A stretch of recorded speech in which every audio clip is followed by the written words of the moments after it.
Good evening. Turn your Bibles to Hebrews chapter 7. We'll begin in verse 11 in just a second. Sherlock Holmes and Dr. Watson went camping together one weekend. And while they were camping in the middle of the night, Sherlock Holmes woke up. When he did, he looked up and he saw the starry sky. And he said, Dr. Watson, you need to wake up. And Dr. Watson woke up and he said, what do you see? And Watson said, well, I see a starry sky. He said, well, what does that tell you? He says, that tells me there's a magnificent creator, one above all beings, that is able to make even the stars that shine, to make them beautiful even at night for us to see. And Sherlock Holmes said, what else does that tell you, Dr. Watson? He says, well, it tells me that I am little but nothing. It tells me that I am but man, and that I am a creation of the great Creator who created it all. And Sherlock Holmes said, Dr. Watson, what else does that teach you? What else do you understand from all this? And he finally said, sir, I do not know. And Sherlock Holmes looked at him and said, it tells you that somebody has stolen our tent, if you can see the sky. Think about that one. Is that story true, or are you just preaching? There are preacher stories. You grew up with one. Y'all have to know I do know his dad real well. Yeah. It is really sad that I know his dad. I didn't know anything about Jay, but I've known Jay's dad for, I don't know, 15 years probably. But yes. All right, let me give you, that's about all we can say. Three words that I want you to hold on to tonight as we go through this, that I think will have maybe meaning for you when we leave, and we hope to finish the 7th chapter, but at least. But 3 words I want you to hold on to tonight. The first one is hope. In all of the things that we're going to talk about, I want you to look for the hope that is being given in each verse. Now, I may not mention it, I may not pull it out exactly as you're thinking, but I want you to think about where's the hope in this. And the other 2 words actually go together, high priest. So you have hope, you have high priest. And what the Hebrew writer is going about to establish is that Jesus is the better high priest. We're in the midst of that. Actually, the thought itself does not finish until the 8th chapter. The 8th chapter is sort of a bridge chapter, but it talks about it. The first part of the 8th chapter talks about Jesus as a high priest, and then the second part of the 8th chapter talks about the covenant, that there's a better covenant. And we'll talk about all that next week, Lord willing. But we're in the midst of Jesus is the better high priest. And the 6th chapter, the last couple of verses of the 6th chapter, going into the 7th chapter, talk about Jesus as our high priest and him being after the order of Melchizedek. And we talked last week, the class span, about the high priesthood of Melchizedek and how that he's really just mentioned a couple of times in the Bible. But in Psalms 110, and this is what the Hebrew writer is trying to carry us back to. In Psalm 110, there's a statement that he alludes to, first of all, in verse 13, but then he makes again in verse 17. It's a statement from Psalms 110, verse 4, that the psalmist says that you will be a priest after the order of Melchizedek forever. Summarizing it there.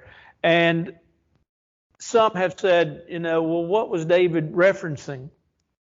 Was David referencing himself? Was David referencing another priest. The Hebrew writer, by taking that verse, is at least making this application. It applies to Jesus Christ. That Jesus is that high priest forever. And he is according to the order of Melchizedek. And so, in the first 10 verses of the 7th chapter, the Hebrew writer set out to prove Melchizedek was a priest. His priesthood was great. Matter of fact, if you look in verses 4 through 10, he gives really 4 reasons why, and we'll not go over those again. We talked about them last week, but 4 reasons why Melchizedek's priesthood was so great. And then he talks about and is going to make the application here, especially in verses 11 through the end of the chapter, is that Jesus is after that order. That all priests, let's go back and let's summarize a couple of other things. All priests, according to the Old Testament, were of the tribe of what? Levi. Jesus was of the tribe of Judah. So Jesus, from a standpoint of being a high priest, could not be one, right? According to the Levitical law. He could not be one because of his lineage. You had to be out of the tribe of Levi, which is interesting. It was not so much who you were or what you knew, but where you came from that made you a priest. Matter of fact, there were some 83, I believe, high priests that functioned from the time of Aaron till the destruction, basically, of Jerusalem in AD 70. And so there were several, but they all came out of the tribe of Levi. Well, now the Hebrew writer is talking about and spending time trying to impress upon the readers, Christianity, Jesus Christ is better. And why are they better? Well, we've talked about Jesus is a better messenger, he's a better apostle, and now we're in this section of better priest. And so he says, okay, Jesus is different, but he is of the order of Melchizedek, which is scriptural and which shows Jesus is better. What he's trying to impress upon, and that's why I want you to hold to that word hope. He's trying to impress upon these people, we have it better. Here's our hope. And our hope lies in Jesus Christ, which his priesthood and him being priest, or high priest, is far better than what we had under the old law. He's not condemning the old law. He's just saying, look, Jesus is better. So, having said that, let's look then, beginning in verse 11. Therefore, if perfection were through the Levitical priesthood, for under it the people received the law, what further need was there that another priest should rise according to the order of Melchizedek, and not be called according to the order of Aaron? For the priesthood being changed of necessity, there's also a change of the law. For he of whom these things are spoken belongs to another tribe, from which no man has officiated at the altar. This is interesting. If you just look at this little paragraph here, 11, 12, and 13, from this standpoint, he's done it twice before. He does it again. He's going to do it in the 8th chapter. What am I talking about? The Hebrew writer kind of jumps ahead of himself. He's talking and he's staying within the theme of what he's talking about right now. But what he's going to come back to in the 8th chapter is that the old law, the old covenant, is done away. The old covenant, like what we would call the Old Testament, is no more from the standpoint of being bound as authority.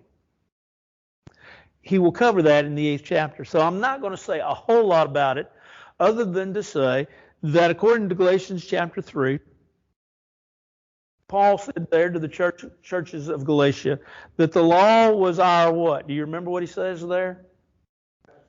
Taskmaster, schoolmaster. The word itself literally means tutor. To bring us to Christ. Then if you look in Ephesians chapter 2 and Colossians chapter 2, he tells us what happened to the old law and what happened to it. Nailed to the cross. It was taken away. It's nailed to the cross. The old law was thus, combine those three, and we'll talk more about this next week. But the old law was important. It was a law that was needed at that time. It was the law under which the people that lived in that time were bound under. But it was taken away, superseded, if you want to call it that, but it was taken away. It was taken away at the cross. Now, go back to the text and think here of what he's talking about with regard to the priesthood. He says, if there had been perfection. Well, what was the problem with the old law from a standpoint of as the Hebrew writer saw it in the 7th chapter? One of the things that the law could not do was bring you into, bring the priesthood into, bring any man into, from that standpoint, a relationship with God. Now, does that mean that God and man could not coexist, that man did not listen to God, that God did not listen to man? No, it's the idea that there could not be a true relationship. And part of that we'll find out when we get into the 9th chapter and the middle of the 9th chapter and the 10th chapter, when it talks about Jesus being a better sacrifice. How the sins in the Old Testament were forgiven, but they weren't forgiven until when? The cross. They weren't forgiven to the cross. Now they were rolled forward, and so thus they were forgiven, but they weren't completely forgiven or wiped away until Jesus died upon the cross. And when we get to the last part of the 9th chapter, we'll see that. So what the old law couldn't do, it was imperfect, the Hebrew writer says. Notice that he says the people under it, they received the law. And he says, what further need was there that another priest should rise according to the order of Melchizedek? In other words, if the old law had been perfect, if it was all that was needed, and it was all that God wanted, then there would not have been a need for this other priest that the psalmist talked about in Psalm 110, verse 4, that would come forever according to the order of Melchizedek. And so, he says, the old law, while good, it was not perfect. It was not complete. And so, there had to rise another. And so, verse 12, he says, for the priesthood being changed, of necessity, there's a change of the law. Since there's a change of the priesthood, since the old law had the old high priesthood, and that's done away with, he says then there had to be a change in the law. Well, this is, as we said, sort of a foreshadowing of what he's going to talk about in the 8th chapter, the law being done away with.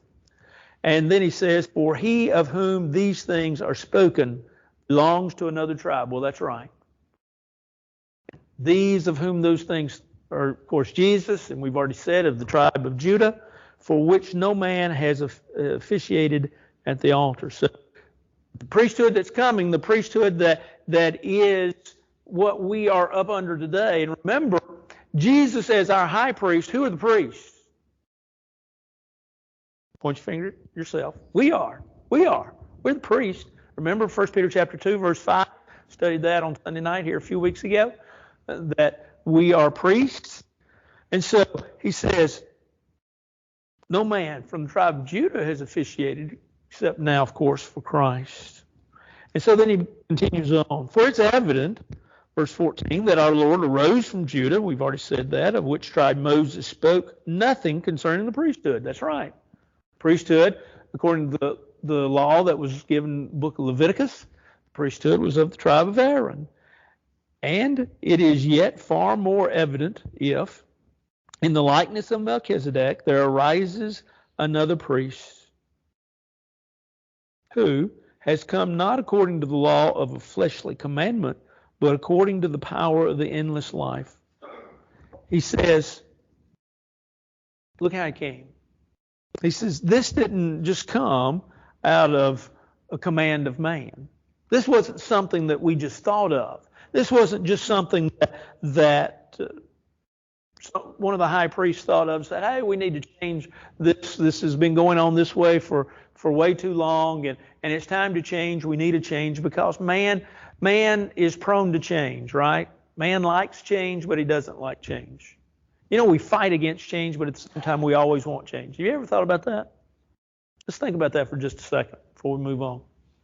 Man has always fought against change, but he's always wanted change. So what do I mean by that? Well, we fight against it from the standpoint of how many of us do things the same way that we've always done them, even though there's a better way, even though there's a different way. At the same time, too, we have wanted change. Watch commercials. Go in stores. But when you watch commercials on TV, listen to them. We have what's the key words? New and improved, whatever it is. Detergents constantly changing their formula. Everything's different. Whatever it is, this is a little different. This is a little different. This is a little different. And so we want that change because we want a little better, but we don't change. And so we fight change. These folks that the Hebrew writer is writing to, they're fighting change from the standpoint of, hey, grandmama and granddaddy had it. Great-grandmama and granddaddy had it. Great-great-grandmama and granddaddy had it. And we're looking at it and saying, well, it's okay, but what are we getting out of it? What is the advantage to us? And so the Hebrew writer says, you need to know that this did not come because of men. Men did not bring this up. Men did not think this up. But he says, look at the last part of verse 16, to the power of an endless life. Jesus was made a priest by God according to the power of an endless life, a life that does not end. Who would that fit? God. God gave it.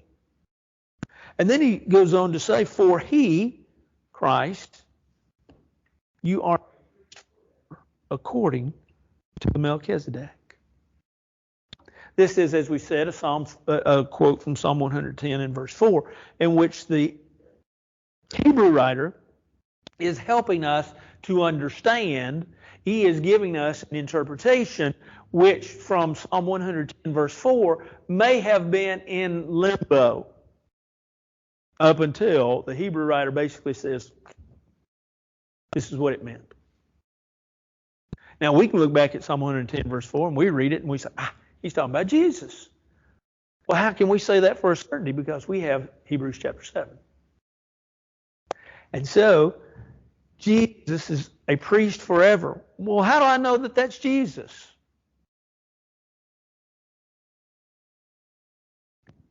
How do you know? Look at the word forever. A Levitical priest serving the priesthood was bound to what end? When did his priesthood end? When he died, yeah. Jesus, though, living forever, his priesthood continues. And so, Jesus fulfilled this forever, whereas the Levitical priest could not. Theirs ended when they died. It was sort of like last night, and from doing some stuff out and around the house, Suzanne was watching a Disney movie. What was it? Prince and the Pauper? Princess and the Frog, that's what it was. But they were looking for a princess to kiss the frog to make him a prince. And they had to do it. They found the princess. She was the princess of the Mardi Gras, but she would only be princess till midnight. And so this frog had to find this princess of the Mardi Gras before midnight in order to be kissed to turn into prince. Well, it's Disney. Guess what happened? It all worked out. They had frog legs. No. But you see, Jesus fulfilled what priesthood of the Old Testament could not. And we're fixing to open this up. There's just a couple more verses in this little paragraph. For on the one hand, there is an annulling of the former commandment because of its weakness and unprofitableness. Annulling, that is a legal term. And it's the idea of making void, disillusioning, making it invalid. There's an annulling of the former commandment. Well, we've already talked a little bit about that. Because of its weakness and its unprofitableness. The old law was abolished because of its weakness. It just couldn't do what Jesus can do. Because the Hebrew writer is going to remind us in Hebrews chapter 9, daily sacrifices were given by the priesthood. Annual sacrifices were given by the priesthood. But Jesus gave one sacrifice forever. No more sacrifices are to be made. And if you go back and look at the 600 plus laws of the Old Testament, and you say, I want to go back and do that, well, good luck to you. Because we have it a whole lot better. And it's all thanks to Jesus. But the law, it had weaknesses. It was unprofitable. And so notice what he says. Why, we would look at this and say, well, why would it be considered weak and unprofitable? Verse 19 helps us finish that statement. For the law made nothing perfect or complete.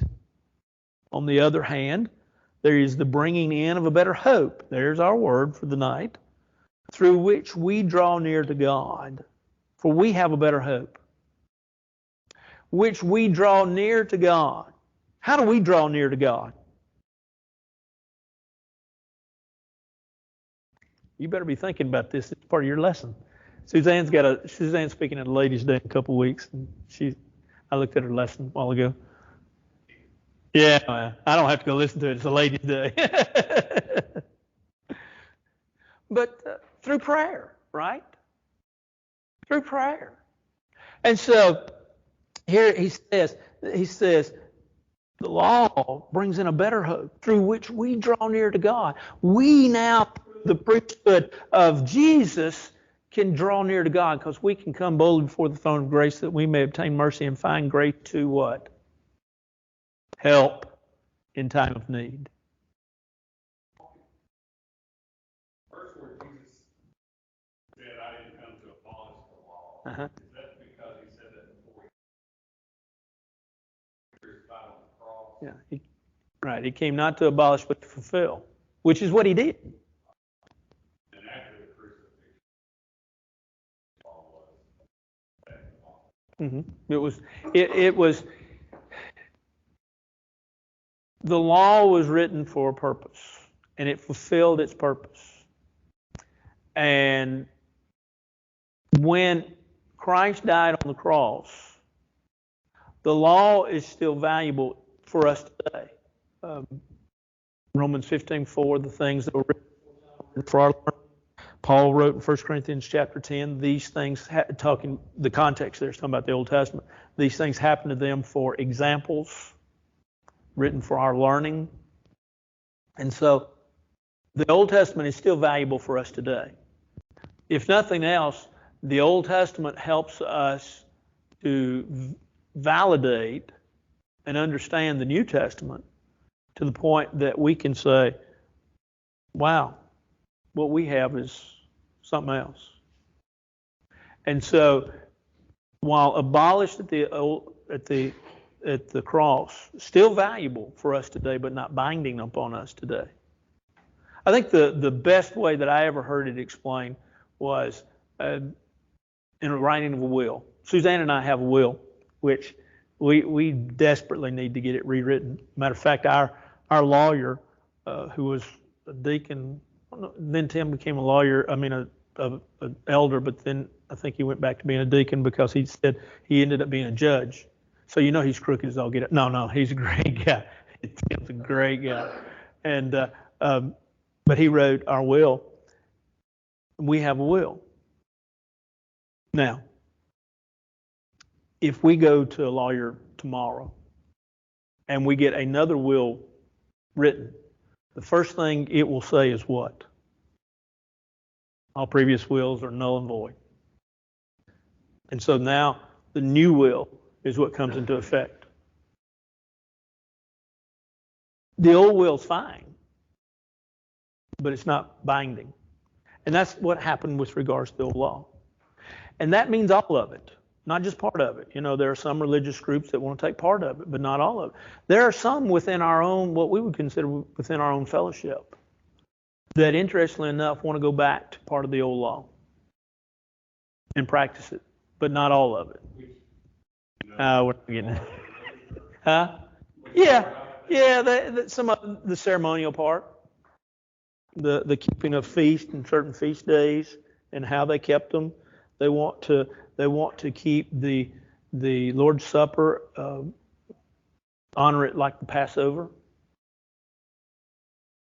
Some of those things. Yeah. And so the law is done away, and because of that, now we are able to draw near to God. Anything else anybody like to say or ask? Not that I'll know the answer, but. You know, in verse 19, when it talks about the hope by which we draw near to God, and that's really what that's about, drawing near to God. You know, in the Old Testament, you couldn't draw near to God. Right. You had to go to the priest. That's right. It was very fearful. Mm-hmm. I mean, there's probably not a better example than Mount Sinai. Everything that was going on there was stay away, don't come near. Yeah. And now it's draw near. Yeah. And so there's a huge shift there Right. from the old law. Yeah.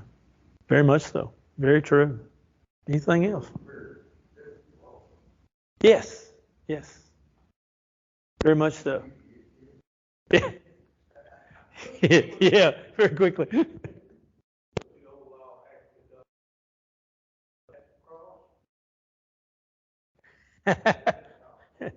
So in those days, right?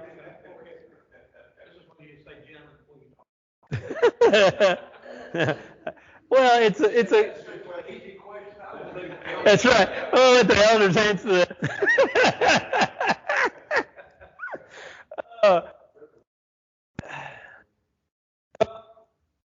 What it says. It says that the old law was taken away, being nailed to the cross. Colossians 2, verse 14. So that's where I think it ended. Wherein lies the problem, though, with an argument that, not that you're proposing, but that some would propose. And that is, what law were those bound under in those few days in between? Because up until Acts 2, you really didn't have the message itself. But they knew enough of the message because they had Jesus, and that's really what they took. And so there is a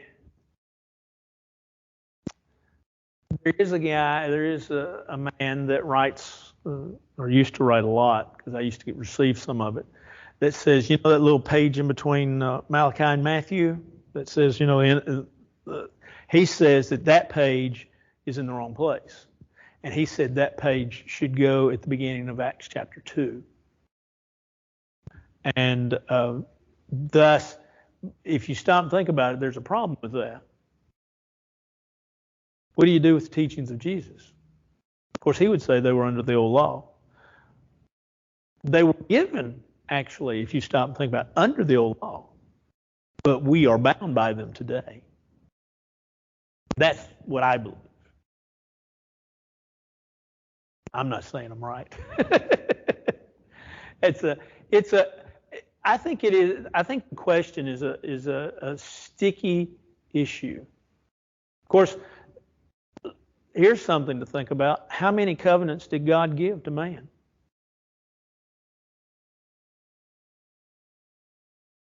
Boy, stumped you. How many covenants did God give to man? He evidently gave 3. Adam and Eve before that was not written. Then you have the patriarchal, or the Mosaical, and then the New Testament. Yeah. Homer Haley has an interesting couple of chapters on that in one of his books. I can't remember which one. But Brother Haley was a member of the church. He was not for the support of orphan homes, but he was a very good writer, very intelligent man. I heard it argued that white faith that you talked about, the baptism of John is still in effect at that time. Yeah. Until the day of Pentecost. Yeah. Yeah. Yeah. Of course, then I think when we get into the book of Acts, that helps us with baptism of John, understanding, oh, that's no more. Anything else?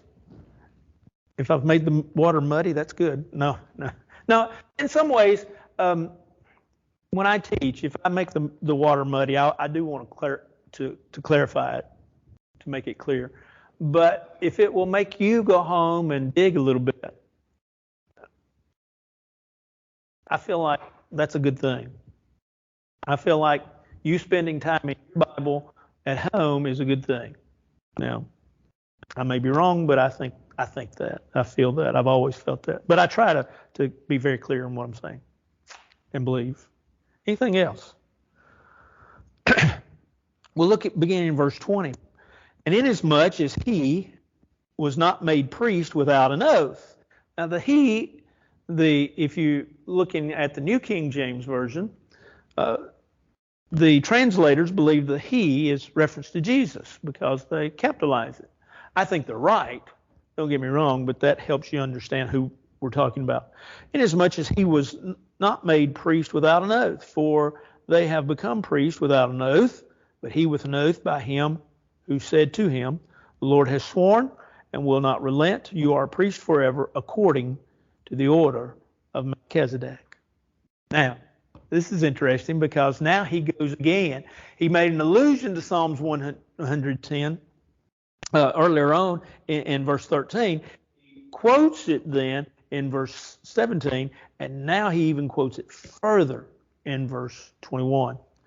Jesus was made a priest according to the oath. This is one of those things that, and I'll just answer the question before you ask it. That is, why did Jesus become a priest with an oath? Why did God feel like he had to have an oath in order to make Jesus a high priest? I have no clue. Because I don't know, other than this scripture, where that's taught. And so I can't find a verse to help me understand this one. But I can say this, that when I stop and think about it, that in the old law, in the old times, and in New Testament times, when you made an oath, we talked about this a little bit last week, when you made an oath and you invoked someone or something and you said, I tell you the truth by, and usually they invoked God in their oath, that I'm going to tell you the truth by God. And so here God, or rather it says that Jesus was made an oath or made priest with an oath, but there has been no other. Why did it? I don't know. But I do know this, that an oath in biblical times was, for lack of a better term, sacred. When you said something with an oath, what you said was sacred. And it was one of those things that it was just absolutely true and binding. Now, for Jesus to be made a priest by an oath from God, this is true. Well, what's the oath? Well, look what he says. The Lord has sworn and will not relent. You're a priest forever. In other words, this is not something we can back out on. Now, I think from this point on, in this chapter, is where the hope comes in. This shows us the magnificence of Jesus as our high priest. Not that he hasn't already shown it, but this really does. And so what he's saying is, look, we can't back out on this, and we're not backing out on this. Jesus is our high priest. God has put his stamp of approval upon it. And so you have hope. Okay. Now, let's get to it. Verse 22. By so much more, Jesus has become a surety of a better covenant. This is something, like we say, that's next chapter. But let's look at it for just a minute. He has made, and he is making, he has become a surety, a guarantee. The word surety is interesting. The word surety has the idea and the meaning of when a person uses what he has of his own possessions to guarantee the actions of another. What do we call that? Bail. You put up bail. And so here's what he says. Think about it. He says, by so much more, Jesus has become a bail, or bail us out, and he's bailed us of a better covenant. Jesus makes us sure promise has come to pass. The promise of Psalm 110, verse 4, that there would come a priest out of the order of Melchizedek forever, never ending, is found in Jesus. And so it has been fulfilled. We have a better covenant, Jesus. Also, there were many priests, we said, high priest from Aaron to 70, according to the writings of Josephus, because they were prevented by death from continuing. They died, when they died, that was the end of their priesthood, but not so with Jesus. We've already talked about that. But he, because he continues forever, has an unchangeable priesthood. Well, we've already talked about that. Therefore, he is also able to save to the uttermost those who come to God through him, since he always lives to make intercession for them. Boy, there is so much in this one verse. But let's just think about just kind of a couple of the high points. If you write in your Bible, underline the word able. He's able to save. To the uttermost, the New King James Version says, I believe also the King James Version says the uttermost. It means completely. He's able to save completely those who come to God through Christ, since he's the one that makes intercession. The word intercession is the idea of appealing. He appeals.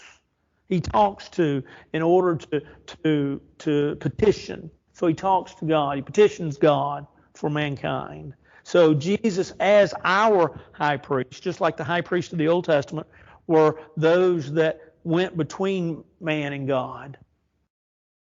Jesus is our high priest, intercedes for us. For such a high priest was fitting for us, he was holy. I found these little thoughts in a little book today I thought quite interesting concerning this verse. When he says that Jesus is holy, he says that he's able to relate to God. He's harmless. This helps him relate to man. He's undefiled and separate. This allows him to relate, or God rather, to relate to him. And it says that he became, and has become, higher than the heavens. That man then can rely upon him. Now think about it. Jesus is our high priest, is able, if this what this little book said is true, and I think by the terms themselves, it's fitting. Jesus is our high priest, able to relate to God, relate to man. God's able to relate to him, and man can truly rely on what he says. What a great promise. There's your hope. There's your hope. Who does not need daily, as those high priests, to offer up sacrifices, first of his own sins and those for the people's? For this he did once for all when he offered up himself. We'll talk more about this when we get over into the 9th and 10th chapters. But it sort of just says all that we need to say. Jesus does not need to offer himself sacrifice daily. We do not need to offer daily sacrifices. We do not need to make 3 trips a year to Jerusalem. We do not need to remember the feast days. We do not need to remember the 7 different types of sacrifices that they made. We do not need to know all of the, for lack of a better term, mixtures of things that they knew under the old law. And I'm thankful for that. I'm thankful those folks had it, but I'm thankful that we don't have it. The one thing I've really thought about is that, okay, as a preacher, I would serve as a priest. Okay, if I was, of course, of the right lineage. All the blood I'd had to wade through, of all the sacrifices. Nope. Probably would have been an accountant like I thought about for a while. But anyway, Jesus, he did this. And notice what he says. He said he did this once for all. I had not thought about this till looking at this again and studying on this. 12 times in the book of Hebrews, the author uses something to that effect, once and for all times. 12 times. And so he says this is once Jesus offered once and for all times. For the law appoints as high priest men who have weaknesses. But the word of the oath which came after the law appoints the Son who has been perfected forever. The law appoints high priests that have weakness. In other words, the high priests were not perfect, right? Name a high priest. Name another one. Any more?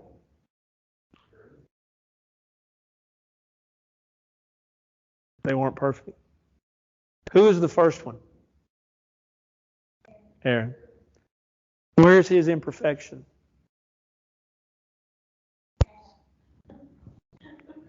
Mount Sinai. When Moses was up in Mount Sinai in Exodus 32, he's the one building. Yeah, I think so. Or, well, no, not right then. No, a little bit later. Yeah, because the law was not given yet. I mean, that's what Moses went to receive. So, yes, you're right. I spoke, my first answer was wrong. So, when you think about that, verse 28 basically just says, look, these were folks that weren't perfect, but Jesus has been perfected forever. Yeah, that's true. That's very true. Very true. Let me read you, if you, I know I'm past my time, but let me just read this. I think this is a great summary of this chapter, just and everything we've said.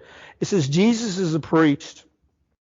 A new order of priesthood, the Melchizedek type that replaces the old Aaronic order, was put into order. Jesus is a priest forever, for all time. A priesthood based on personal greatness that the death did not touch. It brings new hope as it opens new doors to access to God. It never changes. Christ is always in the presence of God to make intercession. One word from him is enough. The very high priest we need. As priest, he is altogether pure and separate from sinners. He even offered himself the ultimate sacrifice. Jesus, the perfect high priest, and Jesus, the perfect sacrifice. You walk away with that tonight. Now that came out of Neil Lightfoot's commentary on the book of Hebrews. Jesus Christ today, I believe is what the title of it is. But that is a tremendous summary. That gives you hope for being a Christian. That gives you hope out of this chapter. And so that was, I copied that down. I just thought that was worth the effort. Well said. Anything else?